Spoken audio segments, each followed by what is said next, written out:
Good morning to all of you. Welcome to math fry.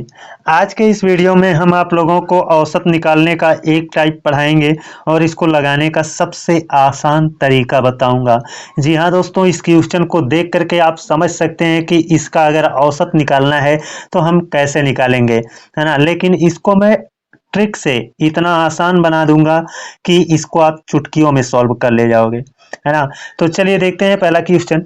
इसमें कहा है 18 व्यक्तियों की औसत आयु 23 वर्ष है तथा 24 अन्य व्यक्तियों की औसत आयु 36 वर्ष है। सभी व्यक्तियों की औसत आयु क्या होगी। अब देखिए, मैं जानता हूं कि आप कैसे लगाओगे। आप जैसे लगाओगे जरा उस पर गौर कर लेते हैं और उसके बाद मैं ट्रिक बताता हूं, है ना। आप यही करोगे कि 18 व्यक्ति हैं, इनकी औसत आयु कितना है, 23 वर्ष है। तो आप करोगे 18 गुणे 23, यही करोगे ना। फिर 24 व्यक्ति हैं, 24 अन्य व्यक्ति हैं, उनका औसत 36 है। तो करोगे क्या, धन 24 गुणे 36। कुल व्यक्ति कितने हैं, यहाँ 18, यहाँ 24, 18 और 24 जोड़ लेंगे, कितना हो जाएगा, 18 और 24 जोड़ लेंगे हो जाएगा 30, 42 हो जाएगा। कितना हो जाएगा, 8 4 12 42 होगा। कितना हो जाएगा, 42। यही ना करेंगे। अब यहाँ इसका गुणा करेंगे, फिर इसका गुणा करेंगे, गुणा करके एक बड़ा सा नंबर लाएंगे, फिर दोनों को जोड़ेंगे, फिर 42 से भाग करेंगे। आप अगर परीक्षा में बैठे हो, परीक्षा दे रहे हो, ऐसे में आप इनका गुणा करना है, आपके पास 1 मिनट का है टाइम, तो निश्चित रूप से आप गलती कर दोगे, गलती निश्चित रूप से हो जाएगी। तो इस तरीके को अब भूल जाइए, जो मैं बताने जा रहा हूं उसको अपनाइए, है ना। इस तरीके से आप अपना लगा करके देख लेना उत्तर क्या आएगा। लेकिन जो मैं बताने जा रहा हूं उसको ध्यान से सुन लीजिए, और बहुत ही लाजवाब तरीका है। 18 व्यक्तियों की औसत आयु 23 वर्ष है ना। तो हमने रख लिया 18, है ना। ये क्या है, ये संख्याएं हैं, 18 व्यक्ति हैं, उनकी औसत आयु, औसत यहाँ पर इसके नीचे रख देता हूँ। औसत कितना है, 23 वर्ष है, ठीक। फिर कहा है 24 अन्य व्यक्तियों की औसत आयु 36 वर्ष है। तो यहाँ रख लिया 24 और इनकी औसत आयु कितना है, 36 वर्ष है। तो देखिए 18 संख्याएं थी, है ना, मतलब व्यक्ति हैं, 18 व्यक्ति हैं तो औसत आयु कितना है, 23 है। और 24 व्यक्ति हैं तब औसत आयु कितना है, 36 है। तो कह रहा है सभी व्यक्तियों की औसत आयु क्या होगी। तो सबको आप मिला लो, है ना। तो औसतों का औसत निकालेंगे, 23 और 36। 23 और 36 का जो औसत होगा, जाहिर सी बात है 23 और 36 के बीच में कोई संख्या होगी, वही इसका औसत होगा। मान लिया कितना है, 30 है। तो अब इसी 30 से इसकी तुलना कर देते हैं। 30 से ये वाला कितना कम है, देखो 30 से ये वाला कम है ना, कितना, -7, है ना, 7 कम है। इसीलिए क्या किया, 30 से ये 7 कम था तो यहाँ 7 रख दिया। 30 से ये वाला ज्यादा है, कितना ज्यादा है, 6 ज्यादा है, तो 6 यहाँ रख दिया, है ना। अब इनको जो संख्याएं यहाँ पर जो व्यक्ति दिए गए हैं, 18 व्यक्ति 24 वर्ष, है ना, इनको काट करके छोटा कर लो, क्योंकि अभी भी 18 का 7 से गुणा करना थोड़ा आपको डिफिकल्ट लगेगा। तो इसको भी काट करके छोटा कर लेते हैं। तो कितना, देखिए 6 तिया 18, इसको 6 तिया 18 कर लिया, और ये 6 चौके 24 कर लिया। अब इस 3 का 7 से गुणा कर दिया, 3 सत्ते माइनस का 21 कहलाएगा। और ये 4 का 6 से गुणा कर दिया, 4 छक 24 कहलाएगा। तो ये प्लस का 24 कहलाएगा। इनको बैलेंस करो, देखो ये माइनस 21 है, ये प्लस 24 है। 24 में से ये 21 निकल जाएगा तो बचेगा कितना, 24 से 21 चला गया, बचा कितना, 3। बस इसी 3, ये 3 जो बचा है वो धन में है, तो यहाँ पर धन 3 करके आप इस 3, देखो संख्याएं तो यही थी ना, इनका हमने अनुपात ले लिया है, 3 और 4 हो गया है। तो 3 4 सातों में बांट दीजिए, तो 30 धन 3/7 करेंगे।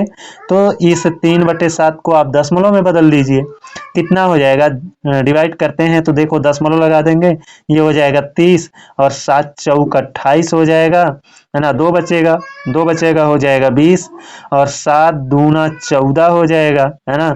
तो 30.42, दशमलव के बाद 2 अंक बहुत है, 30.42 ये आपका क्या होगा, करेक्ट आंसर होगा।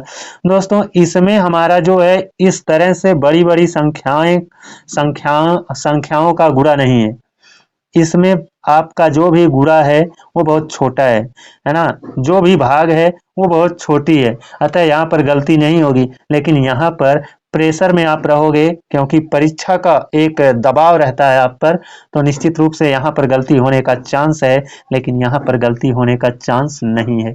तो इसी मेथड को हम अपनाएंगे आगे के क्वेश्चन में, तो बने रहिए। हमको ये मालूम है कि आपको पहले क्वेश्चन में उतने अच्छे से समझ में नहीं आया होगा, लेकिन एक ही क्वेश्चन से संतोष मत करिए, आगे क्वेश्चन है उनको देखिए। अभी आपको निश्चित रूप से 2-3 क्वेश्चन देखते देखते आपको सारी चीजें समझ में आ जाएंगी। तो चलते हैं दूसरे क्वेश्चन पर। ये देखिए दूसरा क्वेश्चन है, इसमें कहा है किसी क्लास के 16 छात्रों का औसत 26 है। तो ये छात्र हैं कितने, 16, औसत कितना है उनका, 26 है। ठीक है, ऐसे ही रखना है। फिर कहा है अन्य 28 छात्रों का औसत 19 है। 28 छात्र हैं तब औसत कितना है, 19 है।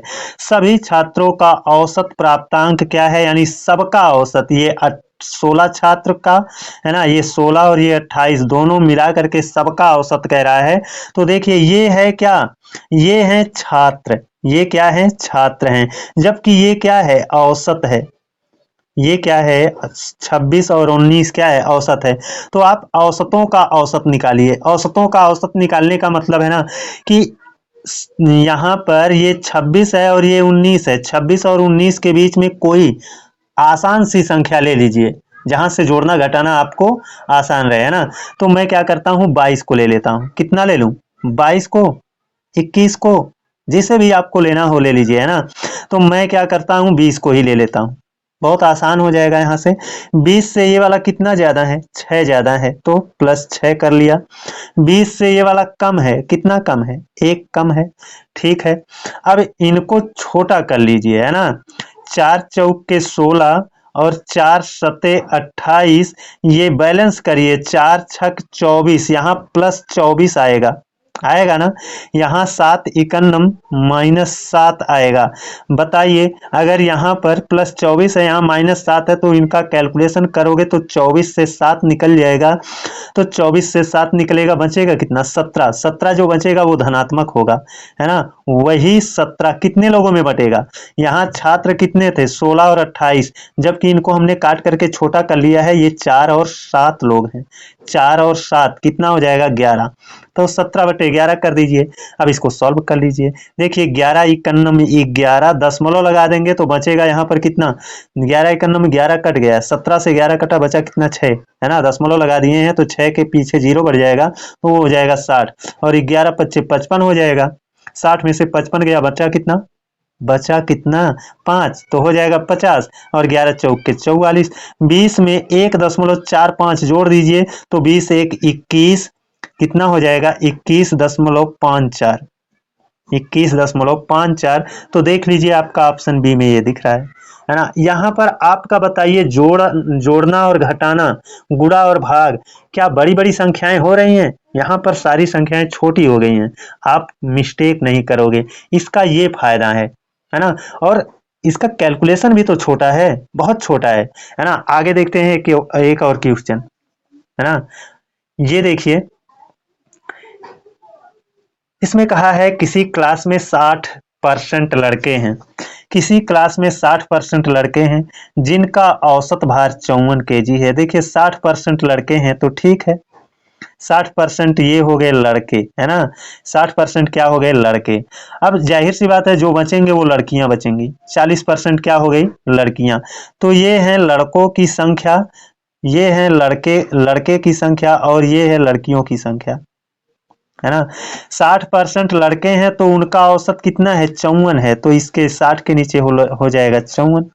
ठीक, और बची कितनी, 40% लड़कियां बची हैं, और उनका औसत कह रहा है, शेष लड़कियां हैं, जिनका औसत 48 है। जाहिर सी बात है 60% लड़के हैं तो 40% लड़कियां होंगी और इनका औसत कितना बताया है 48 केजी है, तो 48 रख लिया।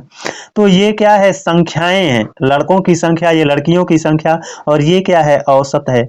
जब भी आपको दो ग्रुप को मिलाना हो, लड़कों का लड़कियों का दो ग्रुप बना है, दोनों को मिलाना है, तो क्या करिए, औसतों का औसत निकालिए। औसतों का औसत निकालने का मतलब दोस्तों मैं समझाना चाहता हूं कि ये 54 और 48 के बीच में कोई संख्या ले लीजिए, है ना, उसी में आगे पीछे अभी हो जाएगा, बैलेंस करेंगे तो, है ना। तो 54 और 48 के बीच में हमको सीधा लग रहा है 50, है ना। 50 से ये वाला 4 ज्यादा है, ठीक है, और 50 से ये वाला 2 कम है, तो ठीक है। अब इनको हम सॉल्व करते हैं तो 20 तिया 60 और 20 दूना 40, है ना। तो देखिए ये 3 चौके 12 प्लस यहाँ क्या होगा 12, और ये 2 दूना -4 होगा। तो बताइए यहाँ बैलेंस करने के लिए +12 -4 करेंगे तो कितना होगा, 12 से 4 गया, बचेगा +8, वही +8 यहाँ पर कर दीजिए। लेकिन यही 8 कितने लोगों में बटेगा, ये 3 हिस्सा लड़के हैं, 2 हिस्सा लड़कियां, यानी 3 2 5, है ना। अनुपात में भाई, यहाँ पर परसेंटेज में था, अनुपात में हमने निकाल लिया 3 और 2, तो 3 2 5 लोगों में बट जाएगा। अब इसको सॉल्व कर लेते हैं, है ना। तो यहाँ देखेंगे ये 5 इकन्नम 5, 5 इकन्नम 5, बचा कितना 3, है ना। और जब 3 बचा है तो दशमलव लग जाएगा, और जानते हैं आप दशमलव लग गया है तो 3 के पीछे 0, और तो हो जाएगा 5 छक 30, है ना। तो ये है 50 और ये है 1.6, दोनों को जोड़ लेंगे तो 50 1 51.6, 51.6 आपका आंसर होगा। भले ही ऑप्शन में नहीं है, 51.5 है तो यही हमारा सही हो जाएगा, है ना। 51.5 है तो वही हमारा सही हो जाएगा, तो कोई दिक्कत नहीं है, यहाँ पर 51.5 है तो यही सही होगा। चलते हैं अगले क्वेश्चन पर। ये चौथा क्वेश्चन है, जरूर देखिएगा इसको, है ना। कुछ नई चीजें आपको सीखना है, समझना है, तो आप वीडियो को जरूर देखना। 50 विद्यार्थियों की एक क्लास में 60% लड़के हैं, लड़कों के अंकों का औसत 62 है। देखिए 60% लड़के हैं, उनका औसत कितना है 62 है, और लड़कियों के अंकों का औसत 68 है। जाहिर सी बात है लड़कियां 40% होंगी, 60% लड़के हैं तो बची हुई लड़कियां होंगी। 100% होता है, उसमें से 60 हो गए लड़के तो 40 बचा लड़कियां, और लड़कियों का औसत कितना बोला है 68 बोला है। तो ये संख्याएं हैं, है ना, ये संख्या है, और ये क्या दिया गया है औसत, है ना। अब हमको क्या करना है, इन दोनों ग्रुप को मिलाना है, तो इनके बीच कोई एक संख्या मान लेते हैं। 62 और 68 के बीच में हमने एक संख्या ले लिया, 62 और 68 के बीच में हम 65 ले लेते हैं, ठीक है। 65 से ये वाला कितना कम है, 65 से ये वाला 3 कम है। 65 से ये वाला कितना ज्यादा है, तो ये आप देखोगे तो 3 ज्यादा है। ये 20 तिया 60 और 20 दूना 40, ये 3 तिया माइनस का 9 हो रहा है, और 2 तिया ये प्लस का कितना हो रहा है 6 हो रहा है। हम इनको कैलकुलेट करेंगे ना, अगर हम इसको कैलकुलेट करेंगे तो माइनस कितना बचेगा, -3 बचेगा। तो ये हो गया आपका 65 तो है, -3 हो जाएगा, और 3 कितने लोगों में बटेगा, यहाँ 3 यहाँ 2, 3 2 5 लोगों में बटेगा, है ना। और ये इसको अब हम डिवाइड करते हैं, यानी सॉल्व करते हैं, तो दशमलव लगाएंगे, 5 छक 30, यानी 65 से हमको 0.6 निकालना है, तो बचेगा कितना, 0.6 निकालेंगे तो 0.4 बचेगा, यानी 64.4 आपका करेक्ट आंसर होगा, जो कि आपको ऑप्शन सी में दिख रहा है। दोस्तों ऐसे इस टाइप के क्वेश्चन को आपको ऐसे ही लगाना है, क्योंकि इस टाइप से आप लगाते हो तो आपके सामने बड़ी बड़ी संख्याएं नहीं होंगी, जिनको देखकर आपका बीपी हाई हो जाएगा, है ना। क्वेश्चन का कैलकुलेशन आप गलत कर दोगे, कतई नहीं होगा, क्योंकि छोटे छोटे कैलकुलेशन है, 3 तिया 9, 2 तिया 6, बस ये 2 3 का पहाड़ा पढ़ करके आपको सॉल्व करना है। अदरवाइज आप, मैंने दिखाया ना अभी यहाँ पर, पीछे दिखाया कि बड़ी बड़ी संख्याएं हो रही थी, उस तरह से सॉल्व करना चाहते हो तो आपकी मर्जी, कोई भी दिक्कत नहीं है ना, आप स्वतंत्र हो, चाहे जैसा कर सकते हो। अदरवाइज मेरा काम था क्वेश्चन को सॉर्ट करना, मैंने कर दिया है और बता दिया है। आपको पसंद आता है तो अच्छी बात है, नहीं पसंद आता है तो भी अच्छी बात है ना। तो आज के लिए बस इतना ही, अगले दिन आप लोगों से एक और बेहतरीन क्लास में मिलते हैं, तब तक के लिए धन्यवाद।